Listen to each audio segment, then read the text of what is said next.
Merci d'être avec nous sur BFM Marseille, la suite de Bonjour Marseille avec notre invité en ce 4 novembre, c'est Jocelyn Mer. Bonjour Jocelyn. Bonjour Stéphane. Merci d'être avec nous de façon plus solennelle. Là, on n'est pas dans la chronique tendance du t'as vu jeudi. un peu Jocelyn qui C'est revient pas jeudi pour la chronique hebdo, bien sûr. Absolument. Mais Jocelyn, on voulait avoir ton avis en plateau avec Thomas Bernabé, évidemment, toute l'équipe de Bonjour Marseille. Déjà, je rappelle que tu es fondateur de FASC, président de la FASC Academy et du syndicat Mode in Sud, syndicat qui est monté au créneau il y a déjà quelques semaines face au géant chinois Shein, qui est dans la tourmente après cette enquête ouverte suite à la mise en vente sur la plateforme d'une poupée à caractère pédopornographique.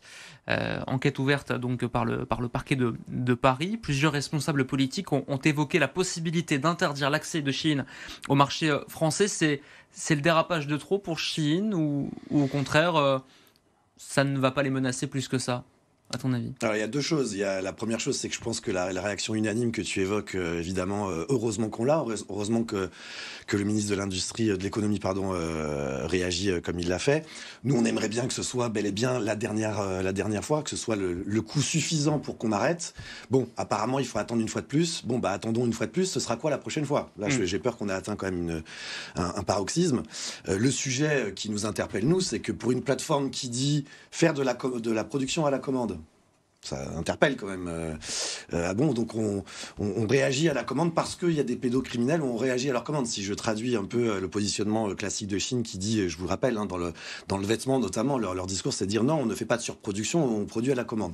Donc vraisemblablement, ça interpelle sur ces sujets-là. Et puis d'une manière plus générale, il y a décidément aucune limite chez Chine. Le principe, c'est le pognon. C'est le fric, c'est faire de l'argent, et c'est un peu ce que Shein fait d'ailleurs, s'apprête à faire dès demain au BHV du Marais, en plein cœur de la capitale, en plein cœur de Paris, en créant un espace conjointement, donc avec le propriétaire. Merlin, qui n'est pas l'enchanteur, le propriétaire du BHV, et ils ouvrent demain donc cette superficie inédite dans le monde. On va en parler d'ailleurs avec le fondateur, avec le gérant de ce BHV. Donc on est tout près de l'hôtel de ville dans Paris.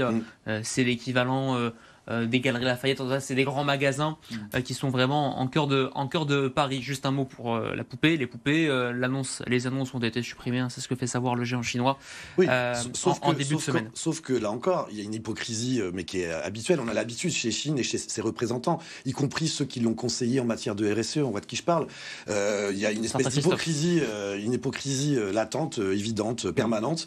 On arrête la distribution de cette poupée à caractère pédopornographique. Je crois que personne là-dessus ne remet en cause ce caractère-là. Donc on l'arrête en France, sauf qu'on peut encore l'acheter en Espagne, en Italie, en Grande-Bretagne, enfin partout ailleurs dans le monde. Donc ça gêne vraisemblablement Chine de vendre de la poupée à caractère pédopornographique, c'est dur à dire, en France. En revanche, ça gêne pas Chine de le faire en Espagne ou en Italie. Ah bon? Un mot du BHV, effectivement. Cette affaire de la poupée, elle tombe en pleine semaine. Qui s'annonçait compliquée pour le géant chinois, avec son arrivée très controversée au sein du grand magasin parisien qu'on évoquait à l'instant. Une arrivée que défend le propriétaire du site. On va l'écouter, il était sur BFM TV hier. Shein n'est pas une marque pédopornographique. Eux-mêmes n'assument pas la mise en vente de ce produit, ils la retirent, ils s'excusent, ils font le nécessaire, ils mènent une enquête. Et donc on ne va pas bannir Shein de notre magasin pour autant, au contraire, l'idée c'est apprenons à faire encore mieux. Directeur général du BHV. Oui, moi je parlais de Merlin, c'est le propriétaire, donc c'est son patron à lui. Oui, absolument. Oui, c'est le discours habituel, quand c'est pas lui, c'est l'autre. Tous ceux qui parlent au nom de Shein s'en remettent systématiquement à autre chose. Alors donc apparemment, on attend que l'enquête détermine si cette poupée elle est bel et bien à caractère pédopornographique. C'est ça qu'il vient de dire en fait, en gros. On attend que notre ami Shein, parce que c'est leur ami, que notre ami Shein soit déclaré comment dirais-je, ayant des pratiques commerciales douteuses pour pouvoir éventuellement dire que c'est plus notre ami. C'est ça l'idée. C'est quand même un peu particulier. C'est un peu. Moi, je veux bien que effectivement les prévenus sont réputés innocents avant un jugement. Ça, là-dessus, il y a pas de sujet. Mais lorsqu'on a vu le mec tirer concrètement, je pense que il y a l'expression présumé innocent. Mais enfin, quand on a vu le gars faire, je pense qu'il n'y a pas de sujet. Et là, en l'occurrence, on a vu clairement Shein proposer cette poupée dont on parle. Il y aura sans doute des défaillances en interne pointées du doigt, en tout cas des responsabilités mises en avant dans le cadre de l'enquête ouverte par le parquet de Paris. En marge de cette ouverture du BHV à Paris, qui ne concerne finalement que Paris, même si symboliquement ça a une portée plus large. On a une chance, Jocelyn ne va pas employer le mot chance, mais est-ce qu'il y a la possibilité, est-ce que le scénario d'un magasin Chine à Marseille, il y en a déjà eu un à court terme, là on sait que les galeries vont fermer dans quelques jours maintenant, un magasin Chine à Marseille, c'est possible ? Ça fait partie des rumeurs qui courent. Ça fait partie. Il y a des rumeurs qui courent sur le fait que Donald Tang, le big boss de Chine au niveau mondial, qui régulièrement ces derniers mois est venu en France, à Paris, mais aussi, on l'a aperçu à Aix, à Marseille et ailleurs, en région, il n'est pas exclu. Enfin, en tout cas, il y a une rumeur qui dit qu'il y a eu des discussions. Il y aurait eu des discussions, j'ai envie de dire, parce qu'on n'a pas de preuve de tout ça.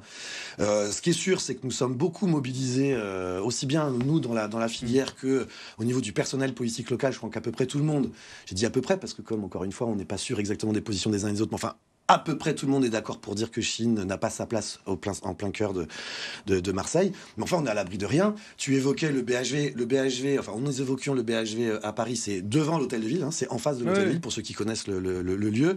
Mais c'est aussi dans 6 galeries Lafayette de région. Alors, on a pour le coup de la chance que les galeries Lafayette que nous avons ici à Marseille n'appartiennent pas à Merlin l'Enchanteur. Donc, on a à ce titre-là, on a de la chance. On a une malchance, c'est qu'en revanche, le propriétaire des galeries Lafayette marseillaise a décidé de fermer. Donc ça, c'est encore un autre sujet.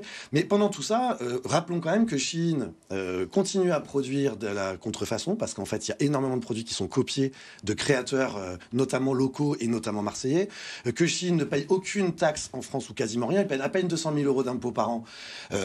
Et pourtant, ils profitent des infrastructures de notre pays, les structures aéroportuaires, les colis arrivent par avion dans des aéroports que le contribuable français finance, les routes sur lesquelles les camions roulent pour aller livrer les colis chez les gens, c'est des routes que nous finançons, nous, en tant que contribuable français, et pendant ce temps-là, Chine ne paye strictement rien, ne contribue à rien. Sur l'arrivée présumée, ou pour l'instant fantasmée, de Chine à Marseille, ce n'est pas d'actualité encore une fois, mais il y a un aéroport, il y a un port qui n'est pas petit. On peut imaginer facilement des marchandises transitées. Il y a un certain Christophe Castaner, pour ne pas nommer son nom, qui a eu un rôle chez Chine et qui a encore un rôle au port de Marseille-Fos. Il y a potentiellement de la place disponible, en tout cas des zones commerciales assez vastes autour de Marseille, si ce n'est pas dans l'hypercentre.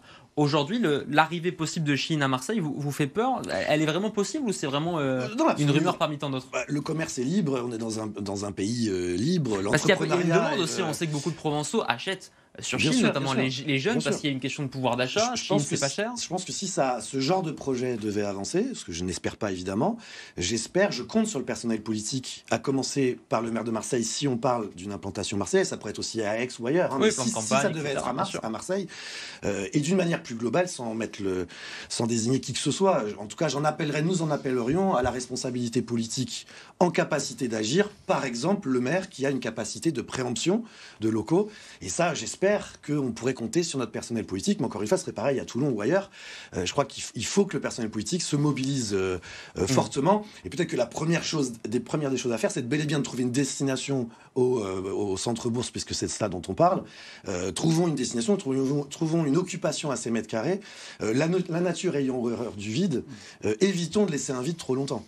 Le maire de Marseille avait été clair sur ce sujet d'ailleurs, hein, et à mon avis, c'est ce qu'il disait sur notre antenne, c'est qu'il ne voulait pas, dans notre magasin, c'était un équipement culturel pour la ville et qu'il souhaitait préempter ou racheter les galeries si le projet ne correspondait pas. Et selon Romain Simarano, porte-parole de Martine Vassal, il y aurait un projet de l'antenne locale de l'Orchestre Philharmonique de Paris au sein des murs du Centre-Bourse. On aura l'occasion d'en reparler. D'école culinaire aussi, d'école de cuisine. Voilà. Ouais. Merci Jocelyn. À jeudi pour le Café Branché. On parle de quoi jeudi ? On sait déjà ou pas ? Made in France, figure-toi. Le Made in France. Ce sera jeudi à 8h15 dans Bonjour Marseille. Restez avec nous.